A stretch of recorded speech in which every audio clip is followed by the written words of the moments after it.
Entrevista Matutina. Muy buenos días, bienvenidos a Entrevista Matutina. Es un placer despertar con ustedes y acompañarles en esta conversación con nuestro invitado del día de hoy. Él es diputado al Consejo Legislativo del Estado Zulia, José Leonardo Caldera. Gracias por estar con nosotros. No, gracias a ti, Andrina, por la oportunidad y bueno, saludos a todas las personas que hasta ahora nos sintonizan. Interesante, diputado, tenerlo aquí con nosotros hoy y hablar de un tema que luego de la pandemia tomó tanto protagonismo, la salud mental.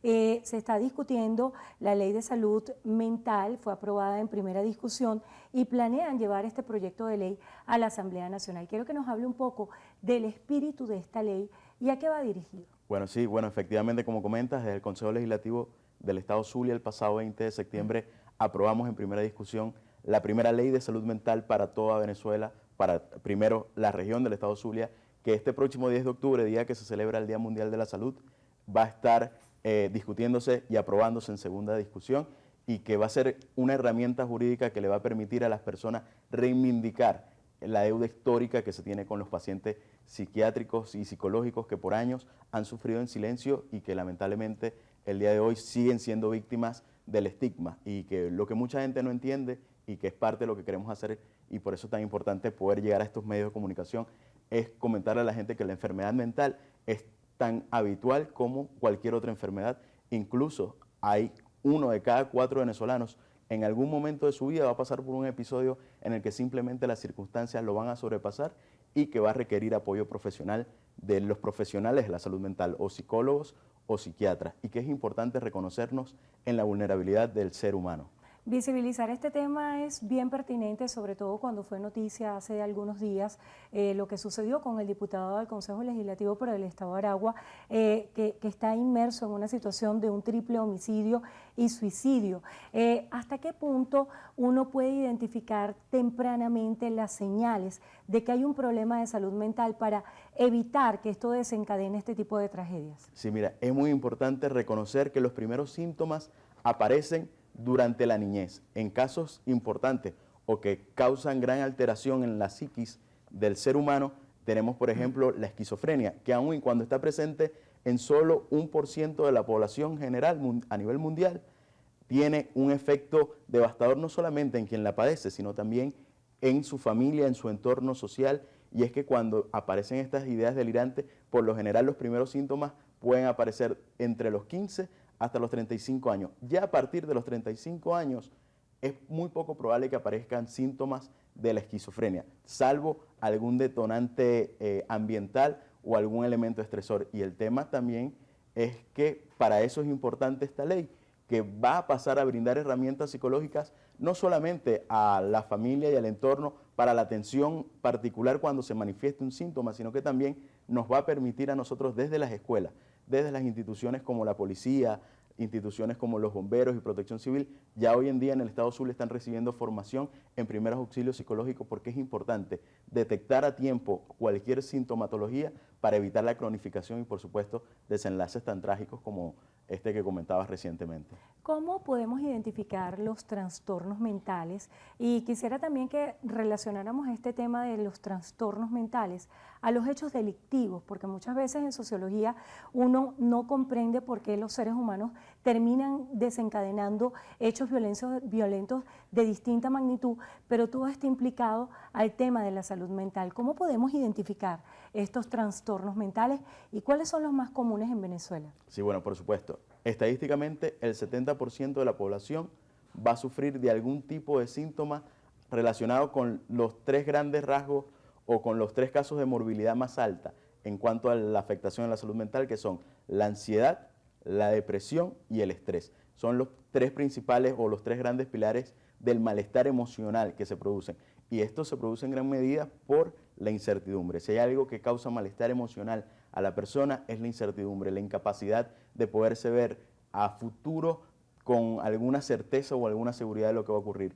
Y las condiciones actuales del país, por las situaciones económicas, por las situaciones políticas, generan incertidumbre. Entonces el venezolano está particularmente sensibilizado a que cualquiera de estas situaciones puedan afectar. De hecho, estadísticamente, 2/3 partes de los suicidios son cometidos por hombres. Y es importante hablar de eso también porque en esta cultura es raro ver que se pueda sensibilizar el tema de que los hombres en su apariencia de tener que ser, esas creencias limitantes de que los hombres no lloran, por ejemplo. por supuesto, de no reconocerse en la vulnerabilidad que tenemos todos los seres humanos, es importante que podamos identificar nosotros también que los hombres, si bien pueden sentir frustración al no poder proveer en sus hogares como quisieran, es importante que pidan y busquen ayuda. Por ejemplo, el Estado de Mérida registra la tasa más alta del país en cuanto a suicidio, 12.8 por cada 100.000 habitantes, que estamos hablando de una magnitud relativamente importante en cuanto a la sociedad, y que esto es un tema trágico, no solo para la persona, sino para la familia. Y por eso es importante hablar de salud mental. Hablar de suicidio nos ayuda también a reconocer que las personas que necesitan ayuda tienen canales para poder comunicarse, tienen la Federación Venezolana de Psicólogos tiene una línea de emergencia a la cual las personas pueden recurrir en caso de que se sientan superadas por la adversidad, por las circunstancias. Diputado, usted también en su condición de psicólogo, ¿cómo podemos orientar a la población en esa labor tan importante de educar de un tema tan primordial como es la salud mental, y para que no se derive en discriminación hacia aquella persona que sufre cualquier trastorno mental? Bueno, en primer lugar, reconocer que esto es una enfermedad o que nadie elige estar enfermo. Los psicólogos, que mucha gente dice, no, pero tú eres psicólogo, los psicólogos vamos a terapia. Si a los cardiólogos les puede dar un infarto, a los psicólogos también pueden pasar por un momento de malestar. Y es importante hablar que hay que buscar ayuda profesional en el momento que aparezca algún síntoma de malestar emocional, en el momento que necesitemos ser escuchados sin ser juzgados, y entender que nadie elige estar deprimido, que mucha gente piensa que no, pero estás triste, sal a la calle, ponte alegre, da gracias a la vida. Simplemente hay situaciones y condiciones en los neurotransmisores del cerebro en los cuales te imposibilitan de poder verte a futuro de forma optimista, de poder verte haciendo alguna actividad o disfrutar de las actividades que anteriormente gozabas, y que lamentablemente es una enfermedad, pues, o sea, y como tal, no está en ti, no está en ti tratar de sanar, y hay cosas que no se curan con el Somos a tiempo. veces muy ligeros en esos juicios que emitimos y no comprendemos esta dimensión de la química del cerebro que requiere un tratamiento profesional.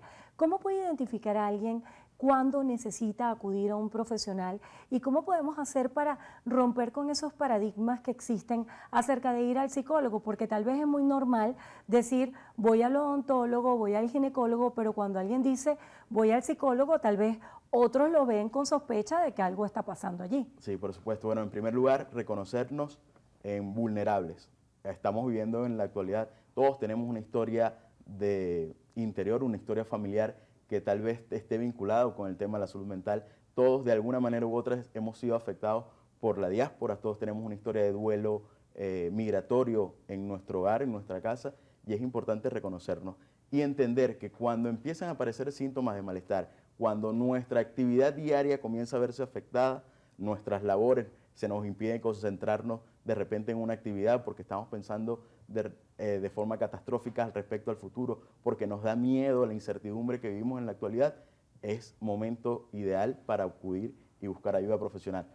Tal cual como si cuando se te sube el azúcar o se te baja. Incluso hay más pacientes psicológicos y psiquiátricos en Venezuela que pacientes diabéticos, solo que por el tabú y por el estigma no se habla. Pero es importante vencer este estigma y entender que el profesional de la salud mental, en primer lugar, es una persona confiable y que va a guardar confidencialidad por ética profesional de lo que nosotros vayamos a conversar con ellos, y que es importante buscar ayuda. Para poder realizar este abordaje, yo quisiera saber si en Venezuela existe alguna estadística confiable que nos dé cuenta de cuál es el verdadero estatus de la salud mental del país. Mira, estadísticas, tenemos 5 años que de manera oficial no tenemos estadísticas en cuanto a la materia de salud mental, pero de forma extraoficial tenemos que hay un déficit importante, hablando de profesionales de la salud mental, de profesionales de la salud mental, mientras que en Chile, España, hay entre 14 y 17 profesionales de la salud mental, es decir, psiquiatras o psicólogos por cada 100.000 habitantes. En Venezuela apenas tenemos 0.7 profesionales de la salud mental. Por eso, más que la intervención, es importante hablar del tema de la promoción y la prevención para el cuidado de la salud mental. ¿Por qué? Porque una ansiedad no tratada en su momento se puede cronificar y termina siendo una depresión. Una depresión no tratada en su momento puede acabar con la vida de una persona. ¿Qué más se está haciendo en el Consejo Legislativo de Zulia aparte de esto? Porque también entendemos que gran epicentro de estos temas mentales tiene que ver con lo económico.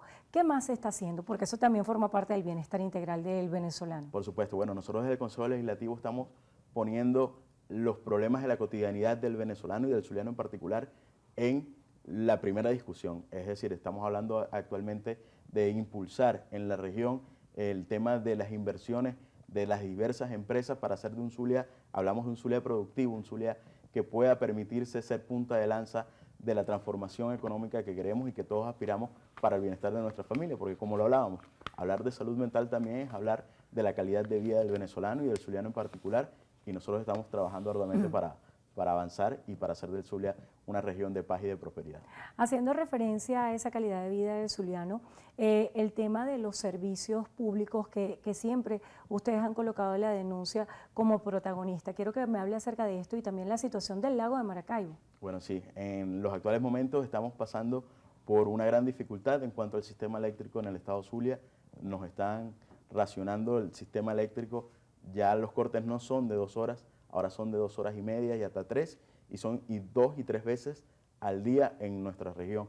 Entonces, estamos tratando de mancomunar esfuerzos desde los 3 niveles de gobierno. Y nosotros creemos que ya las personas no quieren saber de responsables ni de echarse la culpa. La gente quiere soluciones y estamos trabajando arduamente con los 3 niveles de gobierno para hacer lo que haya que hacer para reivindicar esta deuda social que tenemos con nuestra región. De cara al proceso de las elecciones primarias del próximo 22 de octubre, ¿cómo se prepara? Nos preparamos, estamos desplegados en cada uno de los centros que se van a estar distribuidos para este 22 de octubre en apoyar una propuesta que unifique, que logre unificar primero a la unidad y en segundo, que sea una propuesta capaz de enamorar a la sociedad que está en este momento, y hay que reconocerlo con seriedad, desconectada de los partidos políticos, que es un tema también que tiene que hablar, que habla de la salud mental. El venezolano no confía actualmente en sus instituciones. Nosotros estamos trabajando arduamente por el rescate de esa confianza y el rescate de la construcción social que tanto nos hace falta. Usted acaba de tocar un tema bien interesante, y es que Psicodata de Venezuela dice que el 81% de la población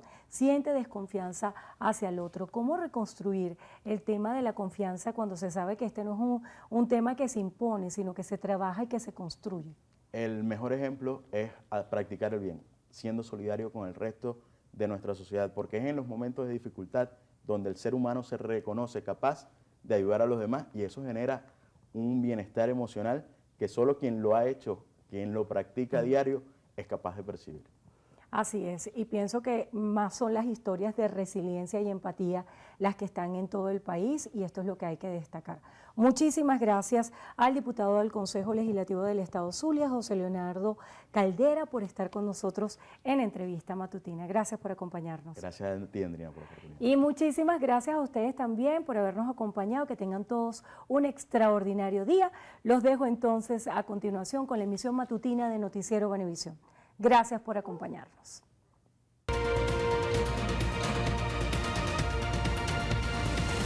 Entrevista Matutina